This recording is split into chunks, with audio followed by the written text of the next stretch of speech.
श्रद्धा उत्पन्न नहीं थी।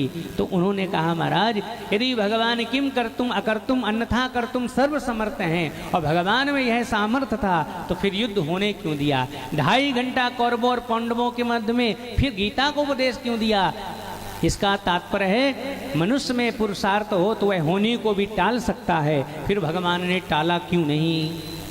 तो वेद व्यास जी ने कहते भैया होनी होकर ही रहती है, भगवान को भी पता था होनी होना है, इसलिए स्वयं परमात्मा जगत नियंता जगत पालन करता होकर भी होनी को नहीं टाल पाए। जन्मेजय ने बातों को नकार दिया, मैं नहीं मानता मनुष्य के यदि बाजू में पुरुषार्थ है तो वह होनी को टाल सकता है। वेद व्यास जी ने कहा लो भैया श्रद्धा उत्पन्न नहीं है, अश्रद्धा हो गई शास्त्रों के प्रति। और शास्त्र कहता है, गीता में भगवान अर्जुन से कहते हैं हे अर्जुन जिसके हृदय में श्रद्धा नहीं, जिसके हृदय में भाव नहीं, जिसके हृदय में सरलता नहीं, उसे बिल्कुल ज्ञान भी नहीं कहना चाहिए। जन्मेजय ने कहा मैं शास्त्रों की बातों को नहीं मानता, बाजुओं में पुरुषार्थ है तो वह होनी को टाल सकता है। तो वेद व्यास जी ने कहा देखो यह श्रद्धा रहित तो होकर कथा सुन रहे हैं और श्रद्धा के बिना कथा श्रवण नहीं करना चाहिए। जन्मेजय जी से वेद व्यास जी कहते हैं हे जन्मेजय होनी होकर रहती है, होनी को कोई टाल नहीं सकता हमारा। विधिना ने रच दई छठी रात को राई घटे ना तिल बढ़े रह रे जीव निसंग। विदना ने रच दई छठी रात को। छठी मैया की जब नवजात शिशु का जन्म होता है तो माताएं लोग छठी मैया की पूजा करती हैं। छठी मैया लिख देती है विद्यावान कितना होगा, कितना धनवान होगा, कितना ऐश्वर्यवान होगा, कितनी आयु वाला होगा, और जितना लिख दिया राई घटे ना तिल बढ़े रह रे जीव निसंग। कोई बढ़ना घटना इसलिए होने को कोई नहीं टाल सकता। जन्मेजय ने कहा मैं नहीं मानता। श्री वेद व्यास जी ने कहा नहीं मानते, बोले नहीं मानता। तो उन्होंने बड़ा सुंदर दृष्टांत दिया, देखो 5 साल के बाद तुम एक घोड़े पर सवार होगे, ये होनी है मैं तुम्हें कह रहा हूँ, और तुम में सामर्थ्य हो तो होनी को टाल देना। मैं 5 साल के पहले का तुम्हें बता रहा हूँ, 5 साल बाद तुम एक घोड़े पर चढ़ोगे, चाहोगे फिर भी, नहीं चाहोगे फिर भी चढ़ना पड़ेगा।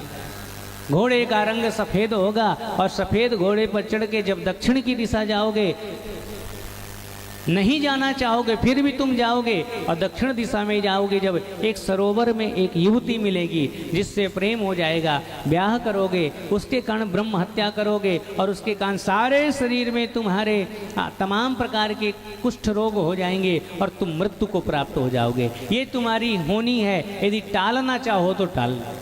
जन्मेजय तो घबरा गए कि वेद व्यास जी ने 5 साल बाद की अनहोनी को कह दिया, घोड़सवारी ही उन्होंने छोड़ दिया, घोड़े में चढ़ना ही छोड़ दिया। 5 साल तक नहीं चढ़े महाराज। लेकिन जैसे 5 साल पूरा हुआ उत्साह बढ़ने लगा, इच्छा होने लगी घुड़सवारी का। क्यों? क्योंकि होनी सुनिश्चित है। तब याद आई वेद व्यास जी की वाणी, उन्होंने कहा था घुड़सवारी मत करना। फिर याद आया उन्होंने कहा था घुड़सवारी करना तो दक्षिण दिशा मत जाना, मैं उत्तर की ओर चला जाऊंगा। अपने उन सेवकों को कहा बढ़िया घोड़ा लाया जाए, लेकिन खबरदार भूरे रंग का घोड़ा हो, श्वेत वर्ण का ना हो। कह के चले गए। जैसे अटारी के नीचे उतरे तो भूरे की जगह सफेद रंग का घोड़ा था। फिर बात आई, वेद व्यास जी ने कहा था देखो भैया सफेद घोड़े पे न चढ़ना, ये तो सफेद घोड़ा तैयार है। और घोड़े कहाँ गए? बोले कोई घोड़ा शेष नहीं है। उन्होंने कहा ठीक है। वेद व्यास जी ने कहा था दक्षिण दिशा मत जाना, मैं उत्तर की ओर जाऊंगा। घोड़े पर सवार होकर चाबुक लगाया, शिकार के लिए उत्तर दिशा की ओर बढ़ गए। आगे आगे हिरण, पीछे पीछे जन्मेजय। हिरण घूम के उत्तर से दक्षिण दिशा की ओर भागने लगा और उनको जंगल में पता नहीं कि कब वह दक्षिण दिशा की ओर भागने लगे। दक्षिण दिशा की ओर भागते भागते सरोवर में गए। एक सुंदर युवती मिली। युवती को देख कर ही उनका मन ललचा गया और पूछा इस निर्जन वन में क्या कर रही हो, मेरे साथ राजमहल को चलोगी? उन्होंने कहा चलो।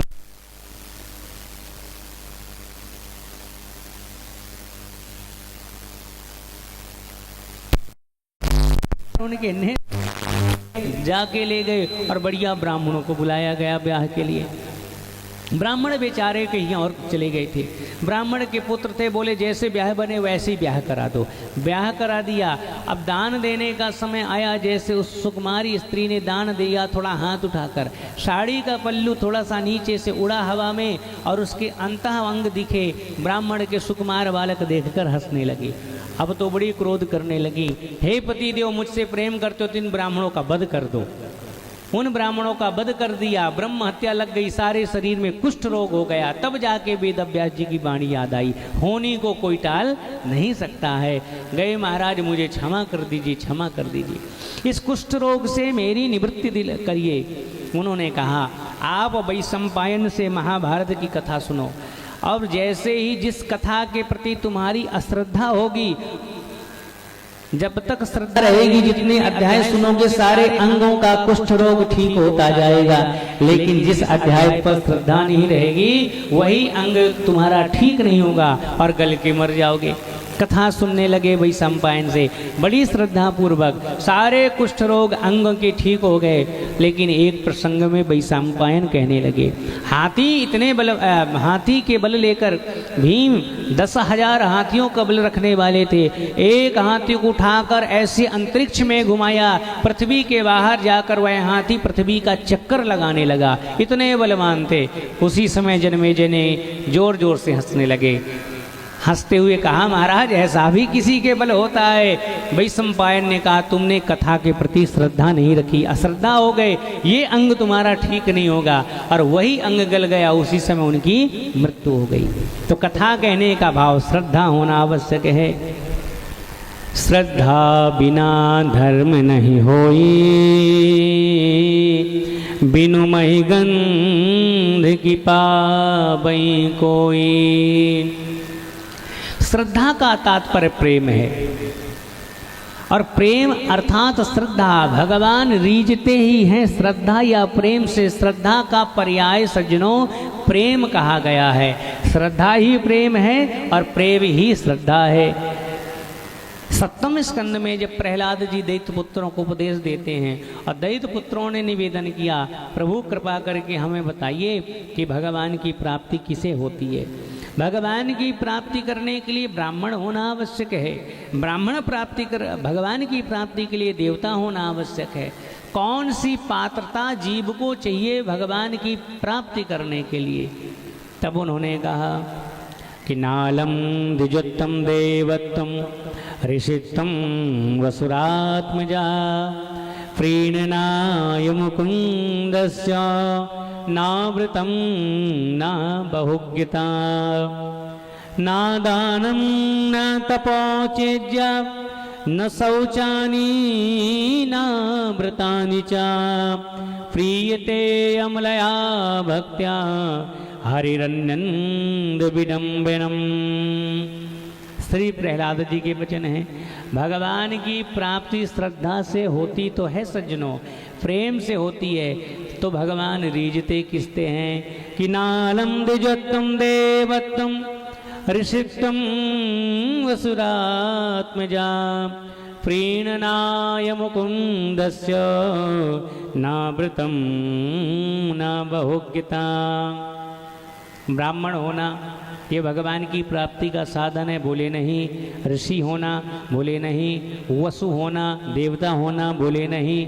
तो क्या है? बहुत व्रत करना बोले नहीं। बहुत जानना भगवान की प्रेम को बस में करने का साधन है बोले नहीं। तो बोले फिर दान देने से भगवान मिलते होंगे। तो कहते ना दानम ना तपोचेज्या न शौचानि व्रतानि चा। ना तो दान से, ना तप से, ना ही शुचिता पवित्रता से और ना ही व्रत से भगवान मिलते हैं। तो भगवान को प्राप्त करने का साधन क्या है? यह 1008 श्री विष्णु महायज्ञ जो हो रहा है, इनमें यज्ञ में दी गई आहूतियों से क्या भगवान प्रसन्न होते हैं? बोले नहीं। होते तो हैं, भगवान का पोषण तो होता है, लेकिन भगवान की प्रसन्नता इसके पीछे प्रेम का होना भी आवश्यक है। इसलिए अंतिम श्लोक के अंतिम पद में कह रहे हैं प्रीणनाय अमलया भक्त्या हरिरन्यन्द विडम्बनम। भगवान को प्राप्ति करने का साधन केवल और केवल प्रेम है। अब प्रेम का पर्याय ही शास्त्रों ने श्रद्धा को कहा है, प्रेम का पर्याय ही। गोसाई जी तो कहते हैं कि भगवान की प्राप्ति का साधन है, जो भगवान को प्रिय हो वही भगवान को आप अर्पित करो। तो भगवान को क्या प्रिय है? गोसाई जी ने यहाँ प्रेम के दो भाग कर दिए। राम ही केवल प्रेम पियारा, राम ही केवल प्रेम पियारा, जान ले ये जो जाना निहारा, जान ले ये जो जाना निहारा। राम सकल बन चरता बतों से, राम सकल बन चरता बतों से, कहीं मृदु बचन प्रेम परितों से, कहीं मृदु बचन प्रेम परितों से। राम ही केवल प्रेम प्यारा। एक तो होता है प्रेम और एक होता है केवल प्रेम। नारद जी भक्ति सूत्र में वर्णन करते हैं, तत् सुखे सुखत्यम प्रेम लक्षणम। भगवान के ही सुख में सुख का अनुभव करना ही प्रेम के लक्षण है। प्रेम की एक विशिष्ट बात यह है कि प्रेम एक पक्षी होता है। प्रेम के बदले किसी प्रकार की इच्छा नहीं करना चाहिए। हम आपसे इतना प्रेम करते हैं तो आप भी हमसे इतना प्रेम करो। प्रेम में बदले का भाव नहीं है। प्रेम एक पक्षी होता है। तो एक होता है प्रेम और एक होता है केवल प्रेम। तो प्रेम और केवल प्रेम में क्या अंतर है? श्री नारद जी भक्ति सूत्र में कहते हैं, संसार से हम जो करते हैं वह प्रेम है और भगवान से जो करें केवल प्रेम है। लेकिन अपराध यह कर बैठते हैं कि संसार से हम केवल प्रेम करते हैं और भगवान से प्रेम करते हैं। तो केवल प्रेम क्या है? हर स्थिति में, हर दशा में भगवान की ही याद बनी रहे। जैसे ग्रीष्म काल की बेला है और आप चले गुरसराय से महाराज और लगा कि बढ़िया पके पके आम लेके चले। क्यों? बोले घर पे नाती पोता है, बढ़िया अमनिया करके खाएंगे। लेकर आए और जैसे घर पे रखा तो देखा कि एक सुंदर सा मंदिर है। तो नाती से कहा पहले भोग लगा दो, फिर भोग प्रसाद पाएंगे। तो जब आम को हमने खरीदा तब भगवान की याद नहीं आई, लेकिन मंदिर में देखा भगवान की याद आई। तब जब दुकान में खड़े थे तो केवल नाती पोतों को याद आई। अर्थात संसार से हम केवल प्रेम करते हैं और भगवान से प्रेम, लेकिन भगवान को प्रेम नहीं बल्कि केवल प्रेम पसंद है। तो राम ही केवल प्रेम प्यारा, जान ले ये जो जाना निहारा। और गोसाई जी इतना ही नहीं रुकते, रीझत राम स्नेह निसोते, रीझत राम स्नेह निसोते, को जग मंद मलिन मति मोते, को जग मंद मलिन मति मोते। रीजत राम स्नेह निसोते। भगवान केवल स्नेह से प्रसन्न होते हैं और भगवान के निकट जाने का अनुभव केवल और केवल श्रद्धा नाम का सोपान है।